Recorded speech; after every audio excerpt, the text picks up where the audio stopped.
HASTA NAKSHATRA is about mastery over the physical plane, and with that mastery, being able to overcome your enemies.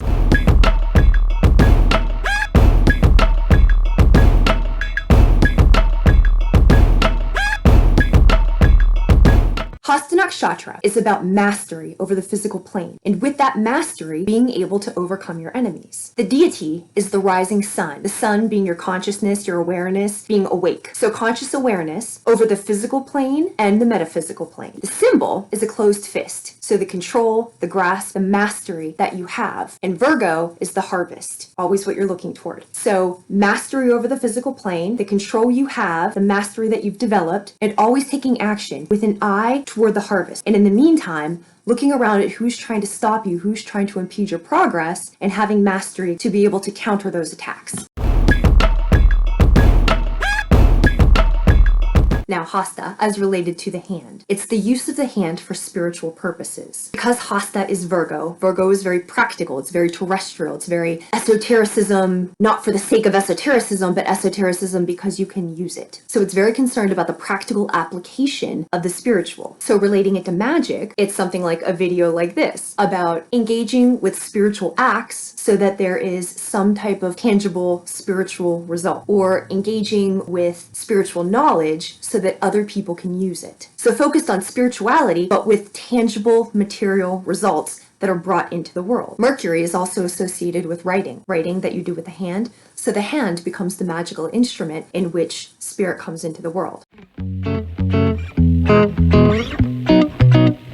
In the case of duality, for a low Hasta expression, spirituality is ignored because it cannot be defined. It cannot be explained or quantified. It doesn't fit into the box of science, and therefore it is disregarded. You'll see this in the work of Jordan Peterson, Neil deGrasse Tyson, Bill Maher, where they're always looking to say this or that. They're looking to discredit people who have religious points of view that cannot be explained through science. Now, from a spiritual perspective, this is Kali, liberation. Kali cuts off the heads. In a spiritual sense, liberation comes from separating from the rational mind and understanding that the material plane and the metaphysical plane are different. Symbols and words do have meanings that are beyond rational explanation, and oftentimes there's something that are experiential. So they're really beyond explanation, because if you have not experienced them, there's really no way to convince you. But this material duality, it speaks to the precise letter of the subject versus the spirit of the subject, the meaning of the subject. So for people who do live this kind of life, navigating their way through worldly and material conversations is very difficult because nobody understands what they're talking about unless you too have had that experience. But you can't explain it, you can't rationalize it, you can't make it make sense to somebody who doesn't understand it. This is the duality of Hasta, expressed through Hasta, but then this is also the conflict that a person on a spiritual path experiences.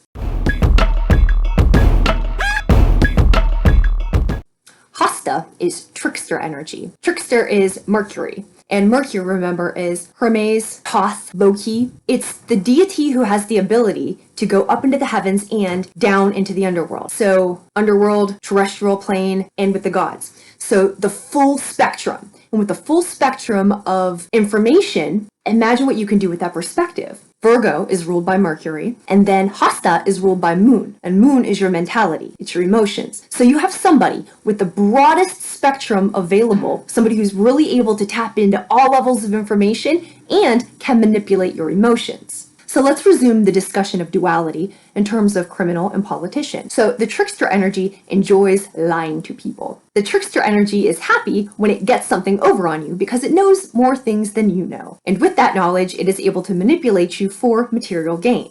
Hasta is also associated with laughing, but they're not laughing with you. They're laughing in the way that builds rapport, or they're laughing in the way like they got something over on you. Think about Goodfellas. It's the characteristics that build rapport, that mimic your traits, and all of the things that make you feel comfortable, right? So this set of street smarts, that it's not really about your intelligence, but it's about the perception of your intelligence. So you always allude to the idea that you know more. In media and in movies, this is expressed with the cop versus the criminal. The criminal who cuts corners and gets a lot of material gain for something that he didn't actually work for it, versus the cop who has this very hard life because he does follow the rules and he does do the things that you're supposed to do.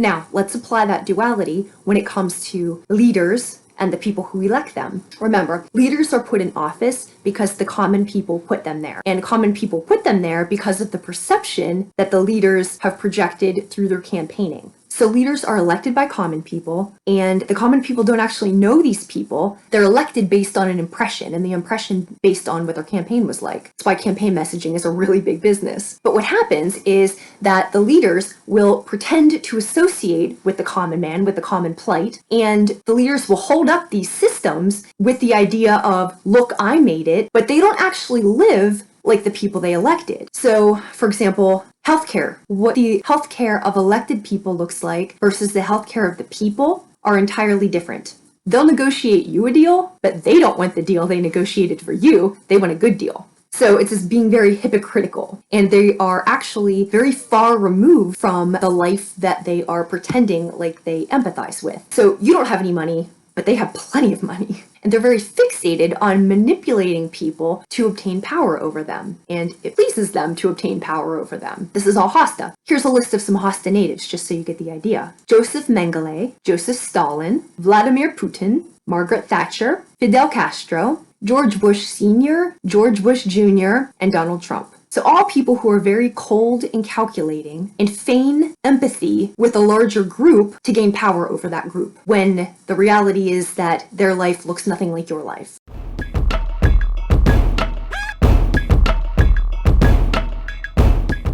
And how they maintain these structures is by stressing the inner strength that you need to fight through life. As in, again, I got here, so if you fight hard enough, if you persevere long enough, you can get here too. So they're going to really stick with the rules of the system, and this is a very Hasta. They really emphasize the rules of the system, and they really de-emphasize, really suppress any type of metaphysical thought or spirituality, because that's not within the rules of the system. A very blatant example of this was after the 9/11 attacks in the United States, when people were really looking for leadership. George Bush told them, go shopping, it will help the economy.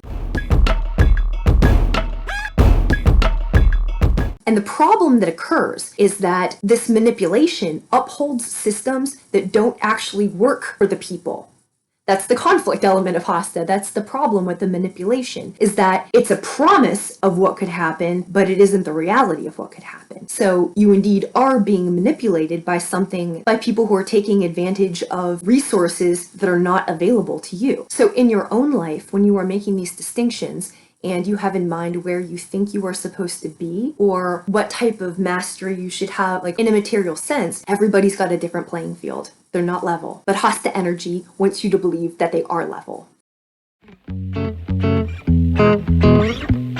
Another group, besides criminals and politicians that have many, many, many Hasta natives, are spiritualists. And spiritualists are those who perform mediumship of the dead. So they communicate with terrestrial spirits. And what spiritualists were very concerned about is evidence. So they have what's called evidentiary mediumship. From turn of the century, there was ectoplasm, there were seances, but they're very concerned with what is produced materially because they were trying to bridge that duality. And here's what happens, right? Because material is not the same as spiritual. So for example, when you get a reading from an evidentiary-based medium, the medium is very concerned with names, dates, items, places, right? So stuff to legitimize their ability to speak with the dead, versus the spiritual utility of that services is to be able to bring comfort to the living. Criminal element. Imagine if you have mastery over the material world, you understand how people think, then on top of that, you have psychic abilities. Then you can read minds, you can read energy, you can communicate with the dead. So they can read people in the first place, but then they're tapped into all of these other areas. If you're going to have somebody properly scam you, that's a good way to do it. So that's why we think about politicians being corrupt, we think about doctors and their malpractice and they don't really care about us. And the same goes for fake psychics or people trying to take advantage of you. Those people exist, and Hasta is the place where they exist. So these stereotypes that we use socially, that's one of the distinctions of Hasta, is know the difference. I'm going to tell you parallel stories from two HASTA moons. One is a TV series, one is real life. The first one is Better Call Saul. In the US, Breaking Bad was a really big TV show, and the lawyer for the drug dealer in it was called Saul. So Better Call Saul is how he came to be a lawyer for criminals. And what happened is Saul was a criminal and then decided to turn his life around. He took a correspondence course, became a lawyer, worked really hard, practiced really good law. In the series, his work was comparable to the very big practices. Like, he practiced legitimately good law, like found things that other people missed. He really honed his skill. He was really good at it. But the problem was that the lawyers wouldn't have him in their practice. He couldn't get ahead because they would never see him as a lawyer. So regardless of what level his skill was, the perception was that he was a slimy lawyer. So they wouldn't hire him. So the guy could never get ahead. He could never do anything. So he had to leave the system of the lawyers and be a lawyer to criminals. But again, skill versus perception. The second example is Meghan Markle, who's also HASTA moon. She's a person who made a career, who was financially stable, and then met somebody who was wealthy. And she didn't start out saying, I'm going to break this family apart. She tried for years to be part of the family. She tried for years to be part of this structure. And what happened? She got discredited. She doesn't come from a good family. She wasn't really well educated. She's the wrong color. Regardless of how smart she is, regardless of how resourceful she is, regardless of what she actually has to offer, the problem is perception. They will never see her as a royal. And she knew that, and so she left. The way that spirituality is expressed in the physical world is not because God or some deity comes here to do it. No, it's because we tap in through prayer, through meditation, through our different extrasensory perception abilities, aka your intuition, your psychic abilities, your telepathy, any of your clairs. But you do that, you tap in so that you get the knowledge that's around you and you get guidance on how you can find a situation or put yourself into a situation where you will learn the things that you need to learn. You will develop the skills to go about your spiritual path, and also you will find yourself encountering situations in which to express these skills. There's a quote by Marcus Aurelius. He says, the obstacle becomes the way. So as you're going through your life, all the things that don't work out in a linear sense, where you think you're supposed to go and what you think is supposed to happen, when those things don't work out, other things in the meantime are working out. So where you thought you were supposed to be, you're not there, but you're in some other situation and you're learning some other skill, which had you been over here, you wouldn't be learning this. And this is the thing that you truly needed. In terms of duality, this is a really frustrating situation for somebody with low HASTA trying to figure out, because it's not something that makes worldly sense, but it makes spiritual sense. So, the way that spirituality is expressed in the world is because we open up to it, we allow ourselves to be guided, and then we make the decision to manifest our guidance on the physical plane. And this can be in terms of our behavior, of our action, of our work in the world, of just our conduct, but it's what we put out because that's what we've decided that we're going to do. Again, remember, Virgo, mind on the harvest. So we always have in mind our spiritual path. We have in mind always what's the most effective way that you will be a force for good for humanity, and that becomes the way you conduct yourself. And that often comes against worldly ideas of what the best way forward is. And this is because they are two completely different value systems.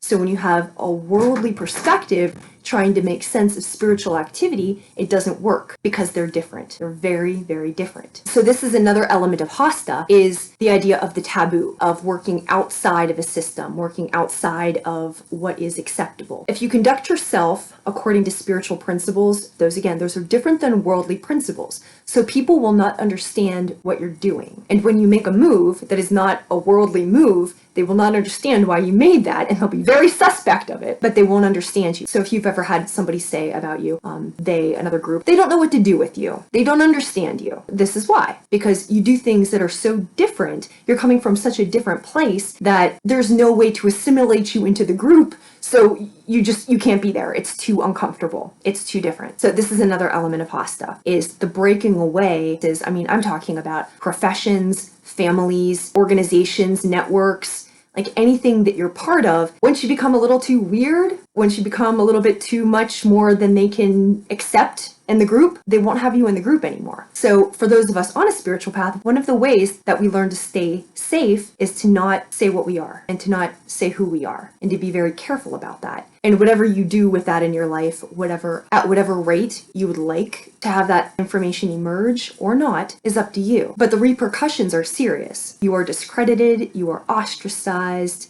you are shunned, people lose their jobs. There are serious material consequences to having a spiritual practice that other people don't understand. And this is another element of HASTA, is working outside of a system.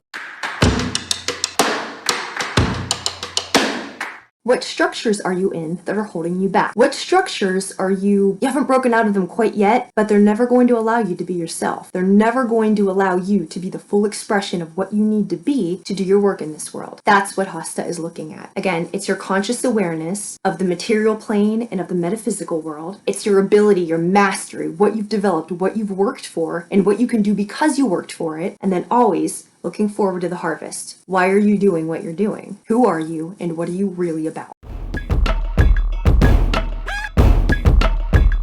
Aries, Sun, Moon, and Rising. This HASTA full moon is lighting up your 8th house.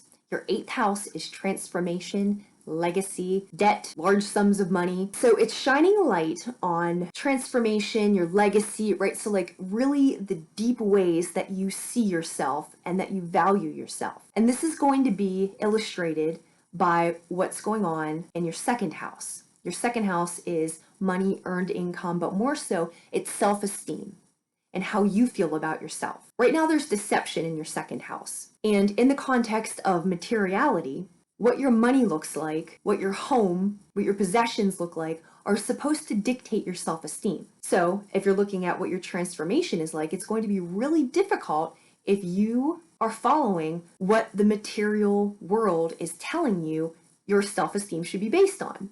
And there's deception right now in your 2nd house. So whatever's being told to you, something is unclear, something's being hidden, you are intentionally being deceived, or it's just something that you're missing. But your transformation and who you are becoming in this world have nothing to do with your physical possessions, which is not a worldly message, that is a spiritual message. So the HASTA moon asking for duality, and what it's doing is asking you to clarify, right? So look really clearly at your 8th house. Look really clearly at your internal, your psychological structures. What have been your struggles? What have you been overcoming? And be really discerning with your rational mind what you've done your best at, and what are the circumstances that they were socially constructed lies. You didn't have anything to do with them. You're doing your best with what you have available in the space that you have it available. And again, this HASTA energy is about duality. So in the 8th house, it's about you becoming really clear about what you're able to do with your circumstances and what circumstances have been beyond your control. Because the whole point of spiritual growth is not the things that happen to you. It's how you handle the things that have happened to you. This is how we develop character. It's through conflict. It's through difficult circumstances. And how you react and how you bring still in really adverse circumstances your spirituality into the world. This is how your soul grows, which is a very different message than what you're supposed to be worth in the world, what your bank account looks like, what your what your house looks like, what your cars look like, what your stuff looks like, what you've accumulated. If you're accumulating spiritual gold, that is invisible to other people, not your soul. If you are accumulating money and wealth, that's visible to the world. So, HASTA new moon, clarifying for yourself, what are you bringing into the world? And how have you grown? And what are you enjoying about it? And even if you haven't enjoyed it, even if you didn't want it to happen, what are the really good parts of this? And what are the parts that light you up? And how are you happy about how you've grown and developed? And this does not have to do with how much money you've made along the way. This has to do with how awful it's been and how hard you've worked and who you are now compared to who you are when you started. Because this is what the esteem is like. And this is what the HASTA full moon is having you really pay attention to. Who you are now. And what you're moving toward in terms of the harvest. So who you are and what you're working for. Something else to look out for. Some structure or limitation in your 12th house. So some structure around how you do your spirituality, or some limitation, maybe you're at a standstill. it's going to be disrupted by something occurring in the third house. And the third house is new information. So how you take in information, things that you learn. So you may learn something that takes you to a new spiritual plane. It will disrupt what your limitations are right now. Third house is also disruption when it comes to correspondence, learning, communicating, short-term travel, like what's in proximity to you, siblings. So it could be something, it could be interrupted in a good way that brings you out of a constraint and puts you in a higher place. Or alternatively, look out for, it could be something that if you have a good solid structure right now, it could disrupt you. So you have to find a new way to create structure around your spiritual life or things that are happening behind the scenes that will continue you on your path. But regardless of what disruptions occur, what deception occurs, what anybody else is doing, the point of this moon is for you to come back to you and get super clear on why it's exciting to be doing what you're doing. When you connect with the divine spark, imagine what your life would be if you didn't connect with that. I mean, do you remember how it was before? Like, those were dark days. These are dark days, but you know what the light looks like. That's the difference.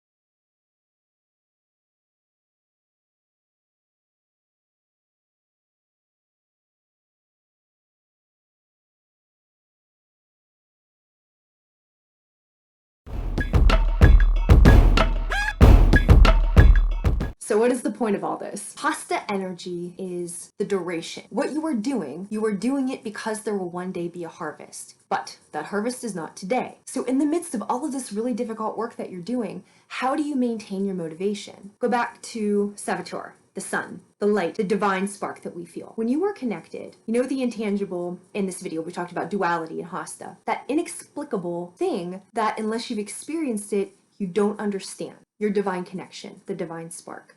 Whereas everything is really getting tired and you are working, sixth house, like a slave, and you're in constant servitude to others and it feels like you have no life. And you're bored, even though spiritually you're not supposed to be bored, but still you're bored because it's drudgery. It's like one foot in front of the other. And all of the things that you've given up, it's like they're phantom limbs. You still remember them, but they're not there anymore. So now you actually have this expansive time and nothing fills that time yet. So the lesson of Hasta is to pay attention to the details.